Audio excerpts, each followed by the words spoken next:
Thank you very much, everyone, for coming for this session on essentially the upcoming DITO licensing framework. We just, by way of background, this morning my phone pinged me and said there was a press release, media release by Negara. It says what? There's this. It says basically that I think there's been extensive feedback, and I think that's great. Extensive feedback on DITO, the DITO exposure draft. And because of that, it's going to take a little bit more time. So in the first half of 2024, they expect the framework to be out in the first half of 2024. We're just joking a little bit. Is that January or is that June? And I think, but to be fair, I think I also had feedback from Ching that Negara has all reports to do in the first quarter of 2024, right? And do all summing up 2023. So sometime first half of 2024. Great, but I'll come back to that detailed framework in slightly what kind of caused a little bit of that delay. I'll come back to that later on in the question. But first up, I'm just trying. Let's go back to basics. What's DITO about? Digital insurer, takaful operator. Licensing framework, exposure draft, discussion paper. What is it about? What does it intend to do? Well, I think the main thing is about sort of addressing protection gaps in Malaysia. Right now, I think we all know that Malaysia is underinsured. We're also underserved, and some are uninsured completely. And I think that those are the global protection gaps.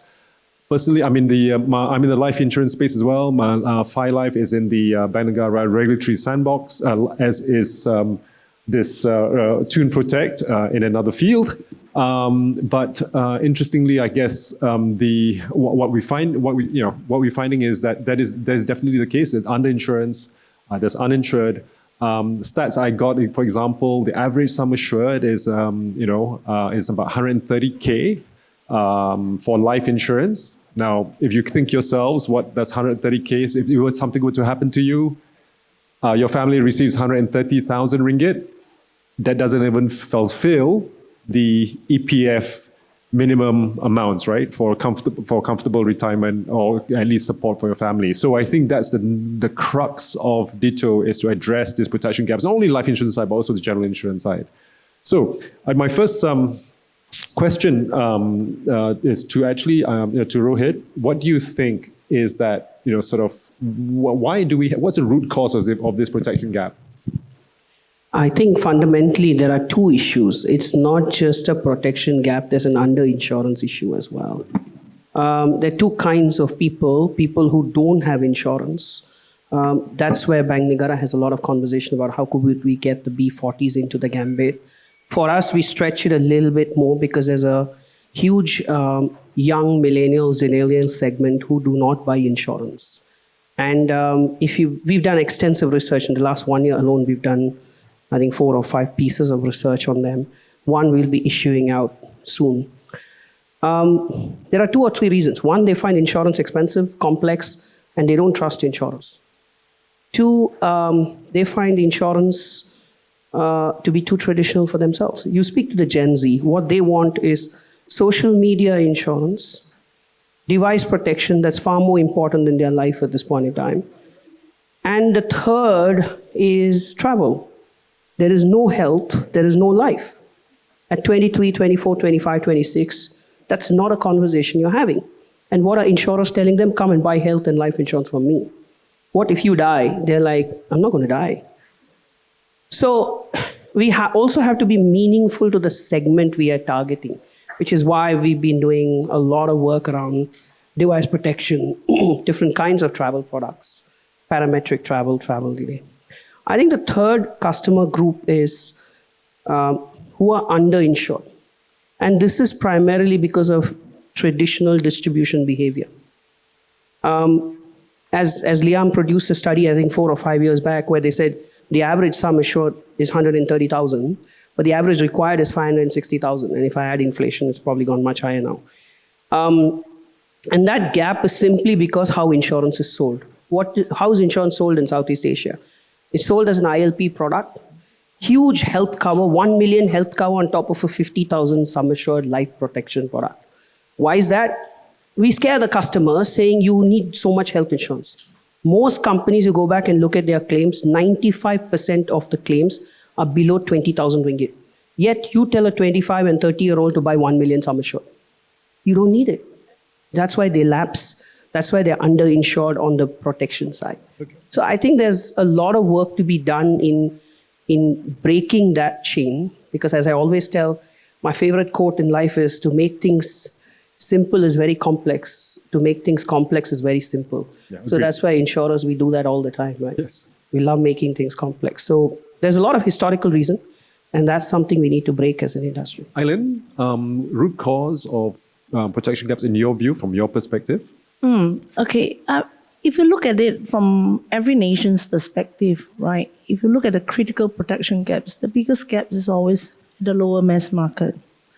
And I think if we look at that, for us to always talk about a 75% aspiration of penetration rate, the key thing is, how do we address that one, right? The underserved, unserved, as well as the vulnerable segments, right? And that's where the critical mass is. And I think two key things that come out of that is, for this particular segment, right, the understanding of insurance and the priority and the affordability, right? If you can't even make ends meet sometimes, right, how do you even think about insurance in the very first place? But don't even look at the rural side. I mean, if you look at the urban, right, if we can always start from the urban poor, right, how do we get to that? Because if you look at the really rural side or the silver generation, digital is always a challenge of the infrastructure and all.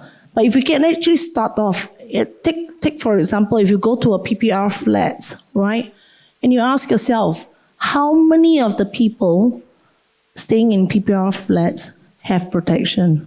Just a little litmus test of that. Yeah, and therefore this tenang thing, tenang pelindung tenang is great, but this is the tough nut to crack, because reality bites in the sense that if we get this, even if we offer to them, I think the question that all of us in this room, whether it's the insurtechs, the startups, or the players, practitioners, is the question of sustainability in the continuation of the premium.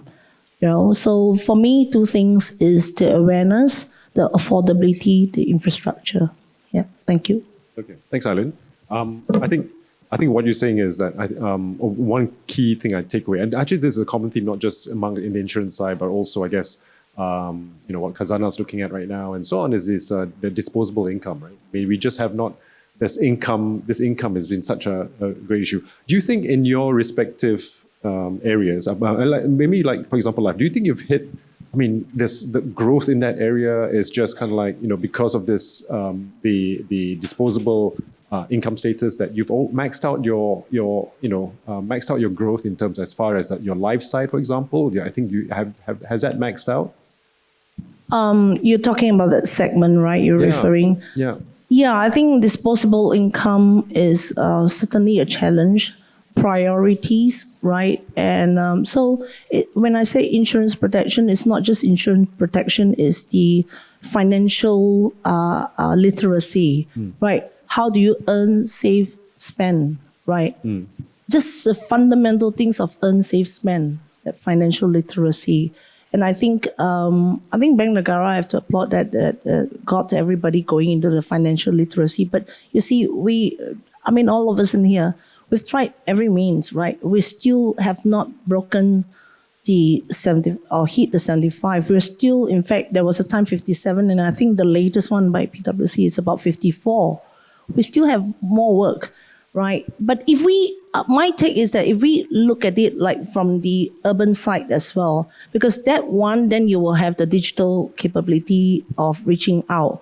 How do we come about to get a consistent one? We have the protection, pelindungan tenang, but is there any way that we can get a standard, a particular platform that everyone can sign in if you're reaching this particular platform? Because they will have the devices. right? Because that's a priority. So something I would see that way. Thanks. I just add two dimensions to it. One is we did the Tenang project for good or bad, right? We learned a lot of lessons. But I think what it tells me is, I think a lot of us as insurers are not ready to talk to that segment. We are not prepared. It's a segment, do you know, where their mobile phones get disconnected every other month because they don't pay the top up. Now, you and I may never think about it. Is that even an option? You call back and their SIM cards don't exist. You call them during the daytime, they don't pick up. They say our factories don't allow us to use our phone from 8 to 4. So traditional call centers call them between 8 to 4, no contact. Contact ratio 0. Your call center works till 5 p.m. So a lot of the traditional ways of how insurers work, it just doesn't work. The decision maker, many times we found women applying for their husband and husband complaining, saying, where did this policy land up at my place? And then you say, there's a woman, and then, oh, my wife did. So what I'm trying to say is the behaviors are very different. The knowledge is very poor. When you ask them, what are you covered for? If I'm sick, you'll cover. No, you're not covered for sickness. So the awareness is very low. The second part is for those who are slightly more aware, that segment who are under-penetrated. So the first one I call, as Eileen said, people who suffer for bread. Covering them, I still think, is probably a government project, not an insurer project. The second part, where they're slightly more aware, it's about making it affordable. So what we did, for example, is a typical CI product would be 300 ringgit a month. Our CI products can be bought at 10, 20 ringgit a month. Our travel products also, we broke it down into really small compartments. You can just buy travel delay, you can just buy baggage protection, you can just buy home insurance. We said we'll make it like a budget airline ticket. You can get the cheapest home insurance in town. Briefly, when Negara allowed us for 6 months, we actually went to town saying, if you find a cheaper home insurance product, we'll make it good for you. Okay. And then you add more as you go. So it's like bite-sized home insurance product. But going the last point on this one, on the embedded space, the problem with embedded space, again, is you are talking to only a specific group of segments. So we do about 150 to 200 million of embedded insurance today. Just our premium, not the premiums we give out to others. So the issue there, again, is you're talking to M40, T20 segment, not so much a B40 segment. Okay.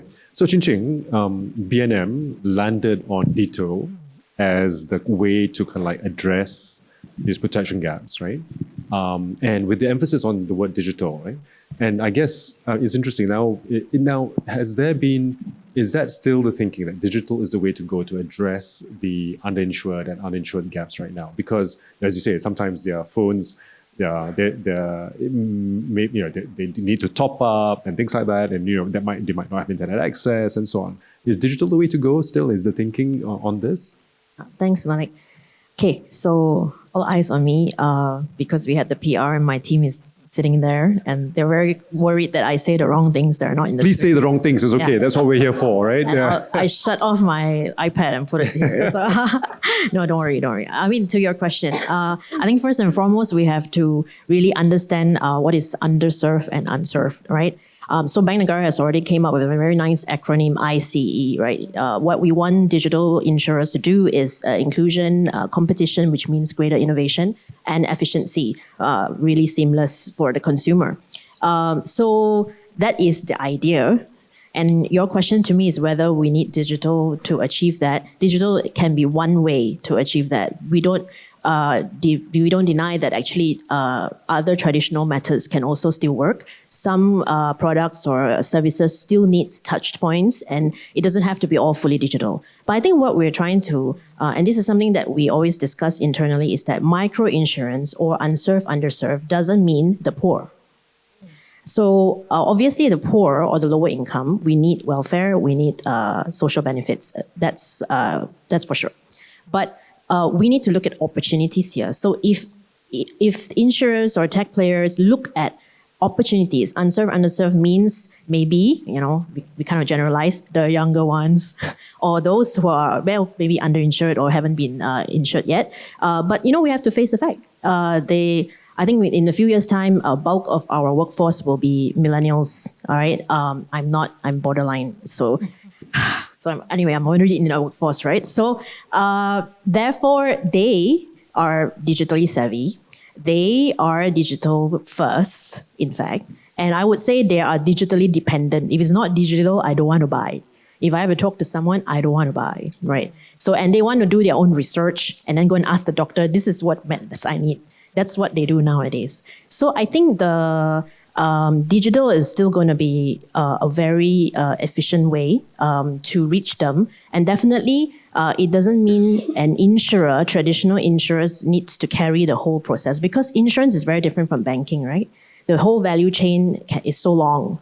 So there are many, many partners that can come on the path. And I think there's still a lot of gaps, as my colleagues here have said. They've said all the right things. Very nice to hear. That basically there's still significant gaps. Only 15% of SMEs actually have proper insurance. And only about less than half of the lower income have working adults, have proper insurance. And compared to the rest of the higher income, of course, the rates are much higher. So digital is still can make things possible. Yeah. Great. Glad to hear that. Maybe Ming. Sorry, Eileen. Just want to add on one thing. We spoke about the various segments, but I think one of the key things that maybe we can really need to try to think ahead is, if you look at it, our Malaysian in general, we're an aging population now. So I think a very key thing is to start really looking at the silver generation. I'm heading there, but seriously, the generation of 40s to 50s, if you look at it, we are what we call the sandwich generation, right? We are a generation that we take care of our parents, but do we expect our children to take care of us? No, right? And we will, this generation will go, and it's always insurers so far. It's pretty adverse to covering that segment, right? Similar as what Rohit said, there are certain segments, from a commercial perspective as well. So it's how do we come together to look at that segment, because it's going to be a national situation or issue as we go by. Yeah, so that's another vulnerable segment in a sense per se. Thanks. Okay. Ming, Sure. I think you're at this interesting place where, PolicyStreet has essentially a mix. I guess you're using digital means, right? Yep. For example, to connect insurance companies Yep. to new types of policyholders who might be delivery drivers, they might be food panda drivers, Yeah, it might be, right? You do that, right? Yep. So, and you amass basically about 5 million customers through that. I think we talked about 3 billion, 6 billion. 6 billion in sum assured ringgit, right? Yep. Okay. Ringgit, yep. Through just connecting this. And I'm sure some of those delivery drivers are not the types that we say not much disposable income and so on. And so do you see, what are the examples that you've seen that has worked in addressing the protection gaps amongst the communities and are there specific examples that you can highlight to us? Yeah, no, thank you for that, Malek. I'm here with all the incumbent insurers. They are much larger, and of course with Ching as well from Bank Negara. When you look at and I agree as well, from Eileen's point of view, from Rohit's point of view, when you look at insurance, it's always about priorities. And especially in the younger generation, there are different priorities for what they want to spend their disposable income on. So, and insurance always comes last. There's a saying that, insurance is always sold and not bought. And of course, from Ching's point of view, digital is another avenue for us to reach out to new customers. And we've been doing that as well. But I think one point I want to note is that when you look at the protection gap, I think we always look at it as if it's just another life policy. But you should look at it in terms of different facets or different stages of your life. How am I protecting you if I'm going out today, like what Rohit was saying, traveling, for example, or if I'm driving a car, am I protected in that way? So for us, in PolicyStreet, we have got the opportunity to actually protect a lot of these, is loose gaps that's available in the ecosystem through the embedment of policies. So we make it mandatory for you. So we cover you because we know that the cultural, the mindset, the priorities that you have is still not there yet. Today Malaysians, they never wake up and say, today I'm going to buy an insurance policy. So what we do is we protect you while you traverse through your journey of your life. So that's why we've got like the food panda riders. Of course, I'm sorry to say, for example, the recent case where there was an airplane crash, So that rider was protected by us. Yeah, and there you go. And Tune's also the insurer. So we do a reinsurance at a back-to-back as well. So we make sure that those riders who was vulnerable is protected. So we embed policies where you might not want to buy them, but we give them to you so that we know that you've got that coverage as you traverse through your life journey. All right. So let me now come to the actual title of the present of today's panel. What to expect from Malaysia's new digital insurance licenses, right? So yeah, I'm going to give you that first thing. What can you expect? What can you expect? You expect more of what you do or other things? I think it will complement the incumbent traditional insurers in terms of their product offerings, in terms of the delivery of the policies.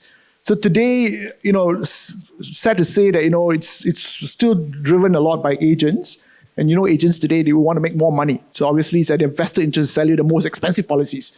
So I think that's where we are looking forward to at least have a suite of products that will then give more options to the consumers out there, ability for us to have more embedment of policies, especially in different life stages of customers. Okay. Any specifics?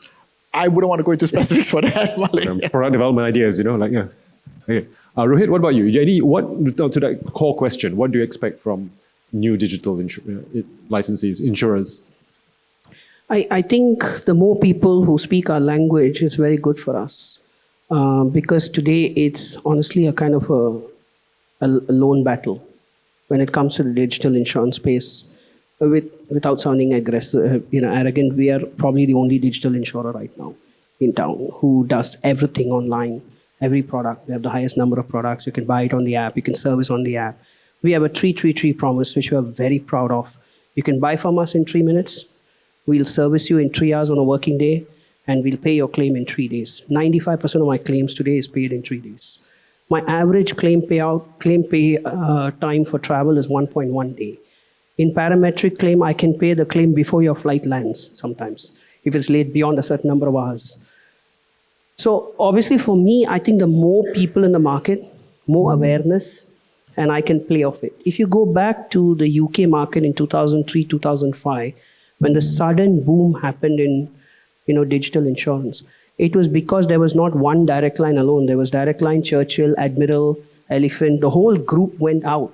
So suddenly, you really had the awareness in the market to, consume something like this. So for me, I think that's where I feel we will benefit, where more the merrier. And hopefully that time also together, right? The boards, the regulators, the different value system people also understand digital insurance a little better. I remember a few years back being asked by a board member saying, can you guarantee me there will be no hack? And I said, President Obama can't guarantee it, so how do you expect me to guarantee it? But I'm just saying, even the boards have changed over a period of time. They're becoming more aware that, you can't really guarantee, you can only prepare. So it's a journey. And I think this will help us even further to be more attuned on what we want to do. For us, the space is limited to, we don't need for GI because we're a digital insurer. The question mark that we are asking ourselves is takaful, because what our research shows, recently we ran a research at the airport, 92% of Muslim customers would prefer buying takaful, given a choice. So we only offer conventional. So obviously that's a conversation. And then we have our SME life business, which again is a conversation on whether that will graduate. Yeah. But core business will continue to focus on embedded frictionless space, where today we do about 360 billion ringgit of sum assured and 200 million over ringgit of premium and 11 million customers across Southeast Asia. Eileen, you have, Zurich has licenses all what I call the 4 quadrants, right? Life, takaful, general takaful, right? So in a sense, you can embark on, you have embarked and will continue to embark on your digital journey even now. You don't need a detour to do that, right? But then what do you now? So I can say now you're a disinterested player to a certain extent because you guys carry on, you guys fight it out, right? So what do you expect from them? What do you expect? Is there anything among that you say, look, you guys should do this, you guys should do that because I can't do it. I as Zurich can't do it. What is that? I beg to differ that I think we can do it. Okay, all right. Wow. You see, in terms, you're talking about the license, but I remembered, even Jessica says, right, there's one time, if you don't have the digital license, does that mean you can't do the digital business?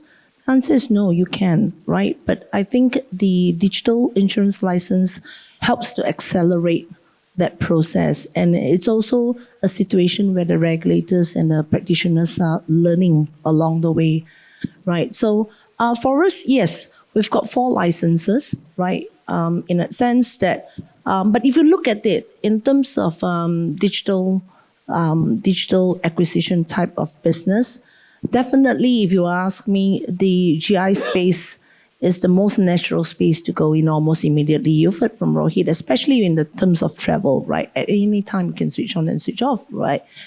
Whenever you want to take the insurance. But I mean, for us is, so rather than all 4 entities rush into it and do that, what we do is we try to have the specialization. So after 4 entities, we actually look at the GI side. So we basically put a lot of investment into the GI side as we speak. We've also got in our digital head, got in, along those lines, data scientists and so forth, right? We are ramping that up, and that's even at the regional side, they've invested a lot in that. But what we do is we then, I'm on the life side, but we actually leverage on our general insurance and our general takafu.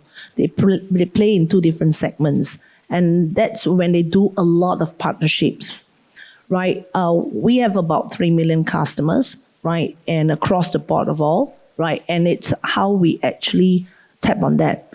But, when you go into the digital, when you go into partnerships, it's all about critical mass acquisition. That's key. So it's not so much as in one-to-one, right? For sustainability perspective and getting that traction. So what they do is when they start off with that, and then with the partnerships, then when things are a bit more stable and we learn along the way, then that's when you bring the life and the family takafu in. So it becomes a one-stop protection center in that sense. All right. Look Thank forward you. to Zurich doing that. Great. Ching, now I'm going to come back to this press release that came this morning, right? So you've had extensive feedback. I think I was part, many people in this room were part of that feedback session. And the feedback was from one end to the other, if you remember. Right? It's like, so, all the way from amount of capitalization, the kind of like, can we do banker? Is it, what does banker mean when it cannot be in person, that kind of thing, right? So I guess, was it this feedback that you had that created this kind of like a bit of a kind of like we need to rethink a few things, right? If that were the case, what are the areas that are kind of like we need to have a bit more time on these areas? What areas were those? I think we got one category of feedback was those that says we can't do it. There's no connectivity, income is too low, no infrastructure, etc., etc. And then I was thinking, okay, then maybe those. Okay, not ready. But then, there are also a lot of good feedback, which actually says we want to do, we have these ideas, but if based on this is how consumers consume, this is how digital insurance will work, we need this, we need this. And then those are quite interesting, business model kind of feedback. For example, some are mentioned here, takafu products, or conventional products, or general products or life products. That's one area of feedback that was very helpful for us. Another type, category of feedback was those that are in relation to our regulations itself, like capital levels and so on and so forth. As you said, what is banker and so on. There are some who will also ask us things like, what do you mean by digital? Can we have a branch? Then we are like, okay. Well, let's pause there. Okay, so I think awareness is something that is, I think in this journey, we also became more aware that even the industry and the players out there needs to be aware also of what exactly they're looking for. But in short, those who came to us, I think we need, why we have put out the note this morning, as you call it, actually is much, there's a lot of sweat and blood and tears that went into that press statement, when you have to write things not too long, that makes it more difficult. So I would say that we are taking a bit more time, but the work is definitely ongoing, and we are basically trying to see whether we can explore more how the more emerging and innovative kind of technologies that are out there in order to make digital insurance more suitable, more affordable for the consumers. And what we are seeing is that, of course, there are words like embedded insurance or insurance as a service. So I think these are things that we want to then try to provide more clarity at the same time. So at this point in time, we're still thinking about that. So we want to also think about how we can provide more clarity if possible. And yes, you mentioned first half of 2024. Watch this space. Yeah. But I want to also say that there are a couple of things that we learn. One is when it comes to insurance, is actually not the whole concept about this digitalization. What we really learn is how consumers consume insurance. When I first started insurance development 5 years ago, everyone tells me insurance is sold, not bought. And I said, no way. Why? We need to change that because I see people wanting to buy insurance. And then I also then come to a point where I said, maybe it is sold, not bought. But I refuse. Yes. I refuse to give up. And I say that I think it's somewhere in between. So that's where we're trying to say digitalization helps to nudge the consumers. It's all about nudging. It's all about the behaviors, right? So if you approach them or give them the information and the education at the right point as they're consuming things, whether on their phone, on their tablets, or even on an advertisement, then it will trigger them to want to buy insurance. Of course, make sure that you sell them the right things. Yeah, thank you. And so that's, I think, very important. It's a myth, but if you are going into this detail business, I think you need to believe in that. Yeah, and I think for us, right, it's not that unaffordable. We have been doing Pelindungan Tenang, as maybe some of you may not know, micro insurance, micro tafakal products. We have pushed it since 2017.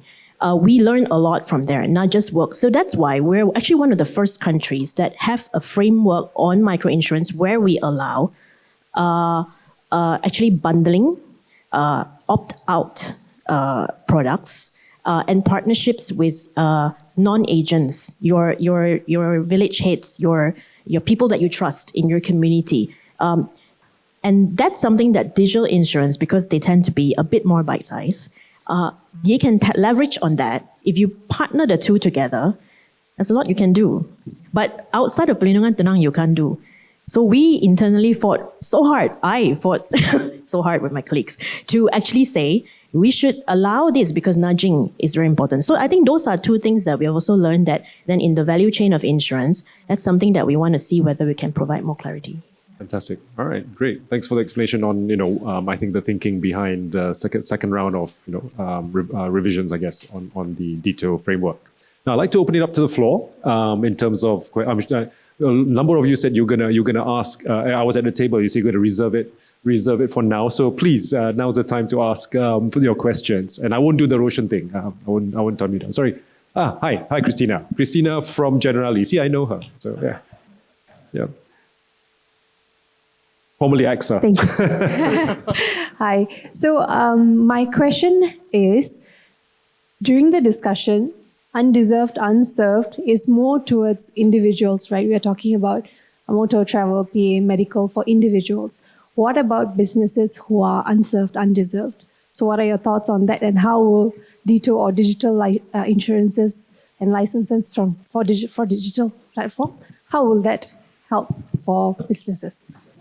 I will clarify one thing. I think in the DITO paper, they actually pointed out that there is an SME component, which is to say that and Rohit's Tune Protect is an SME sandbox too. But I'll let Ching take that one, because I guess the question is, what do you see in the SME space? I guess Christina is asking that that 15% penetration. What do you like to see more in what products do you want to see more out there? Okay. Yeah. Yes. Underserved can mean both individuals, SMEs, or even the government if needed. So I think for SMEs, what they lack is very basic cover, actually. Even fire, flood, although there are already the products out there, but you may not know if you run a business that actually if you if your premises get flooded in a mall, maybe you cannot claim because it's the mall's entrance that's flooded and it's not your shop that's flooded.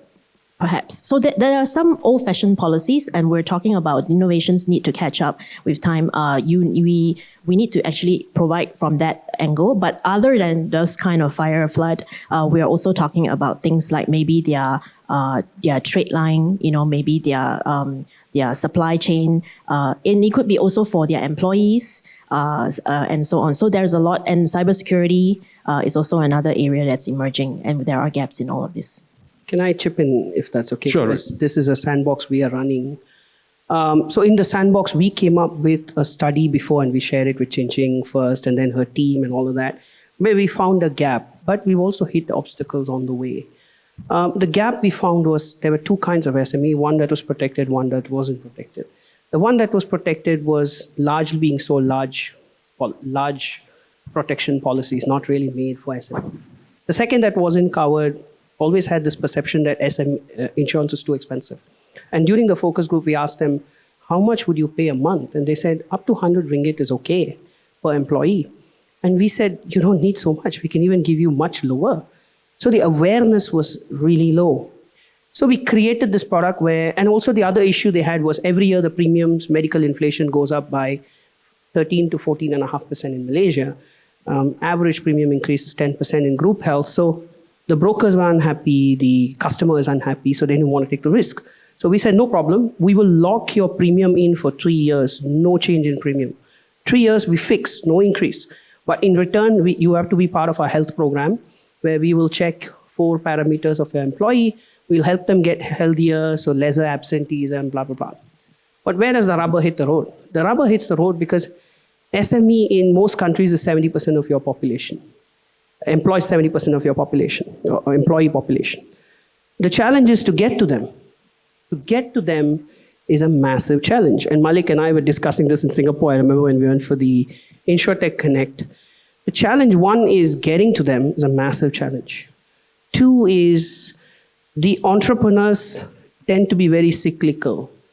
Times are bad, let me hold all the money back. Times are good, I'll open my wallet up and probably give it away. So it's a segment where there's a lot of work to be done. We do SME cyber, but we partner with someone who provide the whole ecosystem, and that's pretty interesting as well.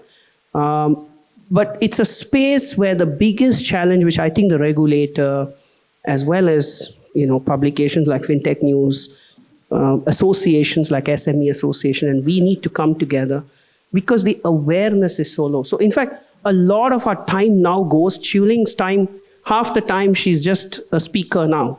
Because she's turning up at every random SME event and saying, hey, do you have insurance? Hey, do you have insurance? She's like a glorified agent now. But it is a fact. It's a fact. It's our job as a CEO where we have to go out, talk to people, improve. So awareness is very, very, very poor. I would say worse than individual customer, because an individual customer still thinks about their life and health, not the Gen Z. SMEs, that's not the first thing they wake up in the morning. First thing they wake up in the morning is, where do I get my business from? And then, of course, they're more worried about loan and trade credit and those kind of stuff. Yeah, I mean, do you come across SMEs in your sort of things like Yeah, that? we do. Actually, we protect quite a fair bit of the employees from SMEs. I think today we've got about 150 companies, SME companies that we protect. And the beauty about us is that we also got a reinsurance license. So we actually tend to do a bit like what Rohit does. It's just that Rohit has got the sandbox. So what we do is we take from the back in terms of our reinsurance side, and we try to customize a little bit of these policies to serve the SME businesses. Okay. And what about Rohit's point about, it's block and tackle, it's hard, it's like you have to go to SMEs every day. Do you have that problem? I think it's selective. It's not all SMEs. I'm sure, Rohit's way of penetrating to SMEs will be a bit different. For us, we tend to understand that the SMEs that will then undertake those policies and go for those instead of going mass and try to cover every single one. So I think, like what he was saying earlier on, awareness is still not there yet. I think that's where the change would happen. But as we progress, as the country progresses, I'm sure a lot more SMEs would want to take up, benefits for their employees. Great, thanks, I think, Christina. Malek, just on this point, this is where the digital word also needs to be used carefully. we are purely digital, which means in SME today can buy our policy service, claim everything online. And if they want, the entrepreneur can buy, the HR can buy, they can also give logins to the employees to each buy. It didn't work because you still need someone to talk to them, push it over the line, which is where we partner with PolicyStreet as well. Today, PolicyStreet gives us business on the SME side.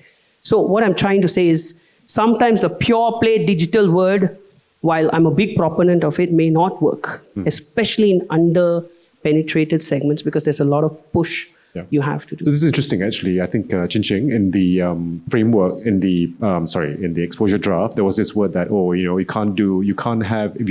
you can employ agents, so you can do banker, but you cannot do in person, right? So I guess there's this ambiguity, but in person. I mean, and Rohit saying, no, actually, I have to do in person. I have to send shooting out and I'm not saying in person. I think PolicyStreet calls them up, so it could be different. Yeah. I think we're servicing them makes sense. Yeah. Occasionally, especially helping them with claims. I think the issue is the marketing and the selling is probably, that one is something for us to think about. Okay, got it. But servicing, we understand, of course. And we think that's fine because, that helps the consumers.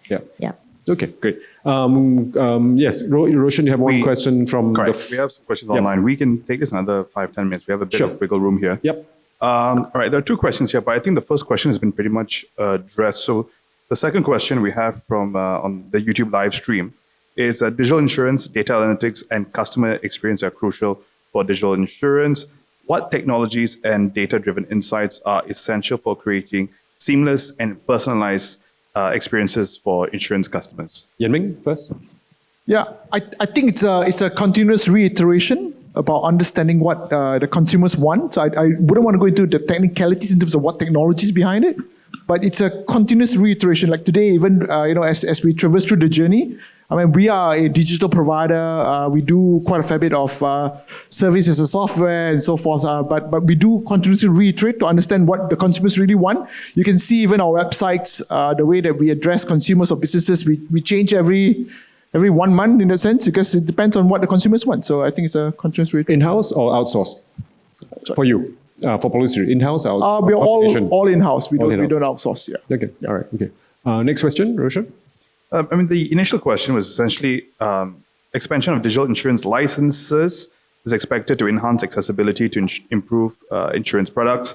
What innovative approaches can insurers adopt to effectively reach and serve underserved communities? I think some of that has been touched on. Unless anyone has anything to add on to that. I think the question is pretty much answered. I think that's pretty much answered. Questions from the floor? Some more questions from the floor? Of course, there. You got to look at this one right here. Oh, here, Vincent, again. Yeah. Sorry, before Vincent, anyone? I'm doing the Roshan thing there. Vincent, go ahead. That is the correct thing to do. You remind me of me at BFM conferences, It's the same star. That's why I say it's the correct thing to do. I have a confession. I organized this conference purely just to ask people questions. You guys are just an excuse for me to ask questions. So, two questions, right? First question, who among these panelists in the floor is looking to apply? Is what? Who's going to apply? Who's looking to apply? Who's looking to apply? I can say for sure, Eileen is not applying. She doesn't. Ching is not applying. Of course not. And then Rohit. I don't know the answer. I think we're still assessing whether we need a takaful license or do we need, some other framework. But I think the jury is out on it. But I wouldn't say no. If your research is correct, we're basically talking about 92% one general takaful versus thing. And that's is a no. That's why I said. Yeah. Just to put directly, There an answer. Yeah, Wilson, were you applying for D2 license?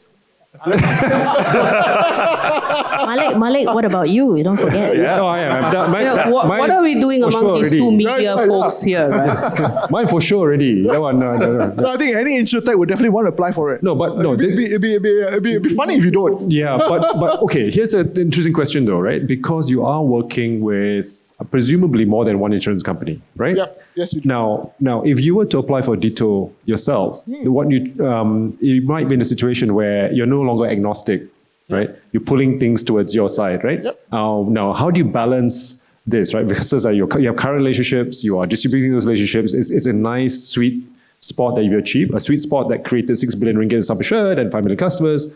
Now you're saying, okay, I'm not going to be agnostic anymore. I'm going to come in as a player. I think just to clarify, we're no longer an aggregator per se. I think PolicyStreet, when we first started, we were an aggregator, but we're no longer an aggregator. Because I think what we see throughout the journey, we've been around for about 7 years, is that you need to be able to control the value chain if you really want to address the customer's needs. If you want to understand the consumers, the businesses out there, you need to know what they want and be able to serve what they want. So today, when you distribute, you're not basically understanding what they want. You're just going back to the incumbents and, per se, use whatever products that they have off the shelf. So today, we're moving away from that. That's why we went on the journey of getting our own reinsurance license, so that we can partake in that race. And I'm quite blatant and upfront about it that, yeah, we're definitely interested in the DITO license. Okay. All right. Yeah. Interesting. 1 month ago, he was very coy with me. Now, boom. Okay, there we are.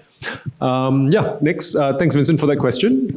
You got very definite answers. Yeah. So some articles will be coming out later. So one more quick question, right? And I think one of the challenges in terms of driving digital insurance is managing the interest of the agent as a distribution channel, right? So how do we really move the needle for digital adoption when a lot of, especially incumbent insurers, have to balance this interest because you don't want to lose them as a channel, right? So how do we navigate that? Eileen? Yeah, I think it's a world of digital in many ways, right? I mean, let's just take the traditional or conventional agency force, right? They now cannot do a sale without an iPad, right? You have to go through the whole phase of sales process. But on the same token, if we talk about a pure digital bit, right? I always have this question: you're going to go into this digital, and then you're going to take away my customers and blah blah blah blah, right? But fact of the matter is the question that you asked them, right? At the end of the day, they provide the service for a fee. And if you look into the micro and all, right, the key question is, are you attracted? I mean, to be very frank, right, in this room, right? If you ask them you want to do this and for that kind of fee, what will they tell you? It's okay, I'll stick to my conventional. And there will always be various segments for advisory, which is a different segment, and they are good and they play in that segment, right? And there's some which are direct, right? Pure digital. However, when we see our customers, if we can actually acquire via our direct, right, or digital, we can also look at them, and if they have a need, right, then it becomes an advisory opportunity as we go through their life stages. So where Zurich is concerned, we are really embarking big time into customer centricity model, right? Whereby we look at the customers across the board of all four, right? We actually look at pretty much the very key thing is, what is our net new customer? It's not so much as in the new customers, but your net new. How much are you retaining? And the key question is always retaining those customers. I think for GI is slightly different, but for life, it is so important to retain that customer for that kind of persistency, right? And so for us, is you definitely, depending on the segment, and also you need a combination of digital, yeah, that you can actually understand. So the data is important for us to look at the data, and anytime there's a prompt on a change of profile, that's really an opportunity by itself. Yep. Thanks. But just on this question, it doesn't apply to me, but I'll just give you an answer in a different way. Because we spend a lot of time in colleges because we want to catch them young. It's a different thing. They don't buy insurance at that age, but their fathers and mothers buy it. But, my son wanted something. My son is 11 years old, alpha generation. He wanted something. He sent me a message from the bedroom saying, can you get me some water and come? Sends me a WhatsApp. That's the generation you're dealing with. Can you tell them, go and meet someone physically, have a long conversation. He's going to tell you. When he's going to buy insurance, I think you should forget the thought that he's going to buy it with speaking to someone. I think that's dead. Yes, today's generation is slightly different. For every 68 queries we get through our manned WhatsApp, we get 4 through our AI WhatsApp in Middle East. Because people still prefer someone quickly answering. Yesterday, my team, I was asking my team and they were saying, we click 000 every time we call a number because we want someone to talk. And I said, none of you are Gen Z, none of you are millennial. It's very clear. So coming back, I think it's about preparing ourselves for that new generation.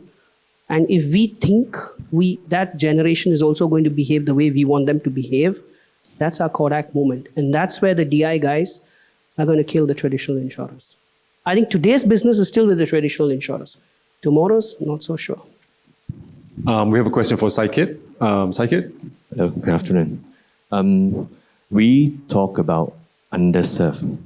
Yeah. So as the nation push towards food security, there is one segment that is completely unserved, to my understanding, the farmers.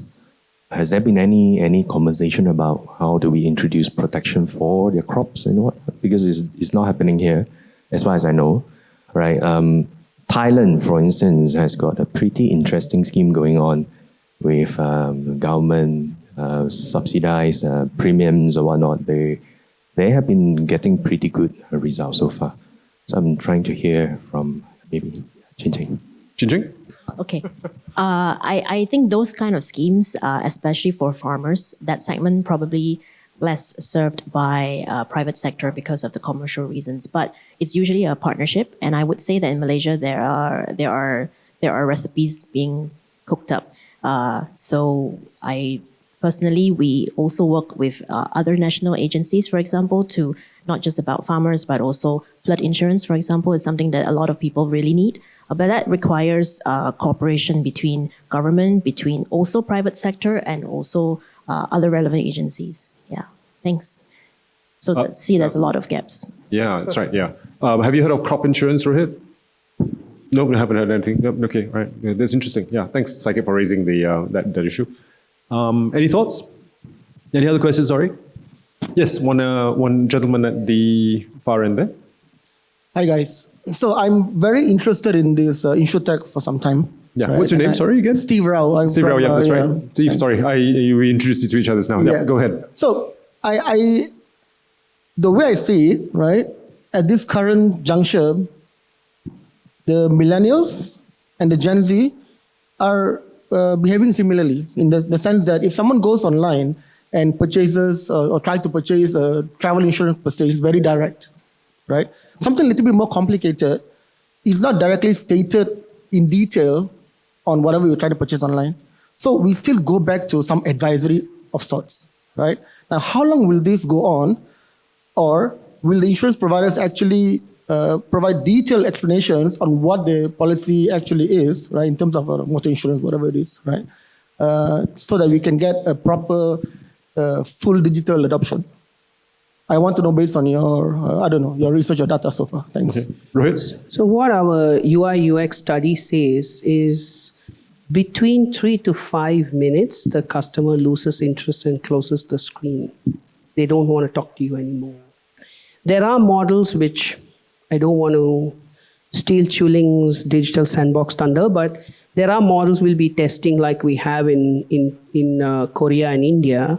In India, there's an insurer called Ditto, where basically the minute you contact them, they'll open a video and they'll talk to you. That's for more higher value propositions. So we are going to explore that soon, very soon. We didn't copy Ditto, it's our own, but yeah. So coming back to the conversation, I think this is something a lot of us have tried. You will remember there was an insurer many years back in Malaysia who tried selling directly to the consumer. Their online life insurance had 20 or 30 questions. And a lot of people fell away. Then we learned based on that. And then at my previous company, we launched saying not more than 3 questions. Why? Because we all study from each other, right? This space, you have to study. You have to make the mistakes and you have to study. Someone starts, somebody learned from our mistake also. So then when we did the consumer research, they said, we loved it. The reason we didn't buy many times was because it was too many questions and too long. So then we cut it down to 3 questions. But the 3 questions had another problem.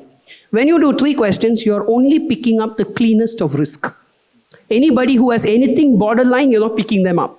So that's where, what he's done with Fee.Life is pretty impressive that, even if you have certain conditions, it gives you. It's a bit like what Oscar Health does. In Oscar Health in US, you can fill up as little as you want, or you can go as deep as you want, and you can buy. So again, that's an evolution that the industry has to go through. There's investment in technology, there's investment in behavior, there's investment in UI, UX, and it's a journey. I don't think the model is far away from being cracked. I don't have a crystal ball, but I would say in the next 3 to 5 years, that model will be cracked. We are close. I still believe in the video model. I think the video model is also now a generative AI model. And Eileen? Yeah. Yeah, if taking from your points, right? If you look at it from a like what he said, what Rohit said, the 3 minutes, 5 minutes thing, you've lost that interest. So technically, if you look at this, you either have a guaranteed issuance offer, guaranteed acceptance, right? No questions asked, or you have a declaration that I declare right? Or you have the 3 questions, which I also feel won't work because it has to be a spontaneous purchase.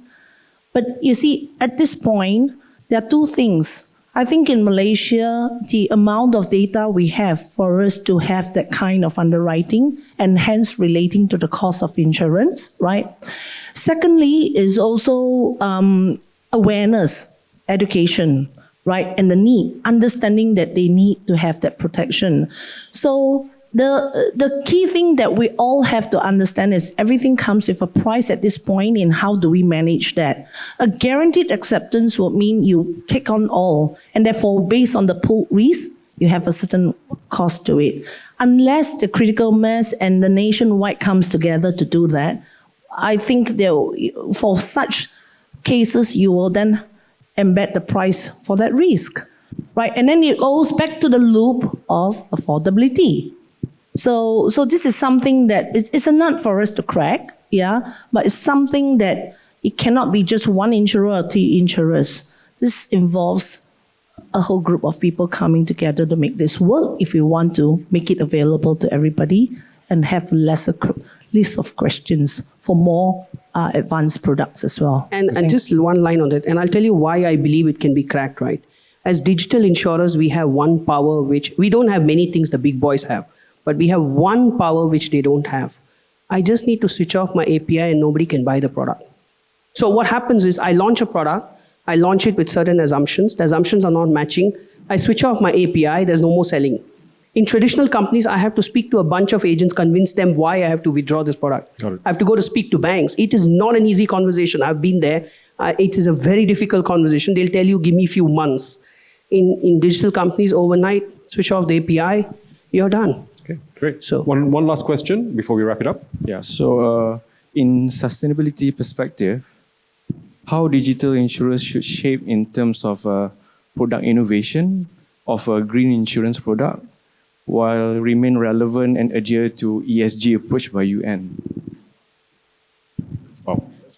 Wow. Very big words. Ching, wow, fantastic. Wow, I'm glad you volunteered. I'm gobsmacked, you know. Everybody just looked at me. Yeah, that's right. Yeah, just looks back. Exactly. Yeah. Because I would say that there are no, I would say that to your question, it's not easy to design such products to begin with, let alone use digital channels to be able to promote it. But I think it's a mixture. For example, the talks about farmers, or the talks about floods, and the talks about maybe products that are suitable for, let's say, women or children. So these are already, so it's a mix. So it doesn't have to be digital, but digital channels or digitalization can improve data availability, underwriting sensitivity, and so on, so that we can possibly make these products a lot more available. And also maybe a lot more affordable and customized to the needs of various segments. And that can obviously meet also the ESG needs. Yeah, that's just a high level answer. Just 2 points on that one, right? Today, if you buy a product from Tune Protect, we are zero paper in all in-control processes. If you actually meet me, even my business card is not, I don't have paper policy, no paper claim, nothing. No, I'm just saying, for me, that's ESG, right? Yeah, you would never see a person in my company In fact, I've even written to Bank Negara saying, can I not submit my statistical supplements in hard copy? Yeah, I think Vincent needs to charge him for advertising fees. Yeah. No, but I think just coming to the ESG part, I think that's also a manifestation of it. When you tell a young customer we don't print paper, we don't cut trees, it means a lot to them. And then Dato Mohib, and we've been talking a lot, he gave us this idea of ethical insurance. So now when you buy a policy, we actually give the customer a chance to contribute something back to a charity of their choice. We don't underwrite coal, we don't underwrite, segments, tobacco, so that's essentially our ESG concept, if I may say so. It's an evolving space. I will just ask you one question for which I didn't get a good answer during the survey, and this may evolve. You ask today's paying customer, which is millennial. Unfortunately, I'm not. My team reminds me all the time. A millennial customer or 40-plus-year-old, 50-plus-year-old saying, would you pay a bit more for sustainability? The answer is no. Okay? But for a young customer, the one below 20 years who's not yet paying, for them, it's a must-have. So things may change in the next 5 to 10 years because they make decisions based on who's sustainable and who's not. But for the customer who pays today, it's a nice to have, not a must have. That may change, but right now, that's why we can't do certain things which we would love to do, but there's a cost attached to it.